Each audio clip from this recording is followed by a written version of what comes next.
লোকসভা নির্বাচনকে সামনে রেখেই মাঠে নেমে পড়েছে বিজেপি। প্রদেশ বিজেপি রাজ্য জুড়ে ব্যাপক কর্মসূচি হাতে নিয়েছে। তার মধ্যে অন্যতম হলো মণ্ডল সশক্তিকরণ অভিযান।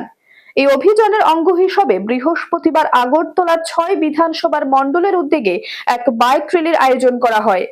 এদিনের বাইক র্যালির নেতৃত্বে ছিলেন নবাদল বণিক, বিজেপি রাজ্য সম্পাদিকা পাপিয়া দত্ত এবং 6 আগরতলা যুব মোর্চার নেতৃত্ব। র্যালিটি আগরতলা 6 বিধানসভার বিভিন্ন কেন্দ্রে পরিক্রমা করে। এদিনের এক প্রতিক্রিয়ায় বিজেপি রাজ্য সম্পাদিকা পাপিয়া দত্ত মণ্ডল সশক্তিকরণ অভিযান উপলক্ষে বাইক র্যালি আয়োজন করেন। 24-এর লোকসভা নির্বাচনের দাঁড়গোড়ায় দাঁড়িয়ে বেশ কিছু সাংগঠনিক কর্মসূচি নেওয়া হয়েছে। এদিনের মণ্ডল সশক্তিকরণ অভিযান মণ্ডলের সাংগঠনিক শক্তি বৃদ্ধি করতেই বাইক র্যালি। রাজ্যের সবকটি মণ্ডলে হবে কর্মসূচি। 24-এর নির্বাচনের একদম দোরগোড়ায় দাঁড়িয়ে রয়েছি। সেই নির্বাচনকে সামনে রেখে সাংগঠনিকভাবে ভারতীয় জনতা পার্টির বিভিন্ন রকম কর্মসূচি আমরা পালন করছি।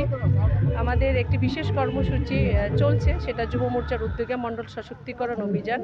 সেই মণ্ডল সশক্তিকরণ অভিযানকে সামনে রেখে রাজ্যের প্রায় 60টি বিধানসভাতেই বাইক র্যালি যুব মোর্চার মাধ্যমে আয়োজন করা হচ্ছে।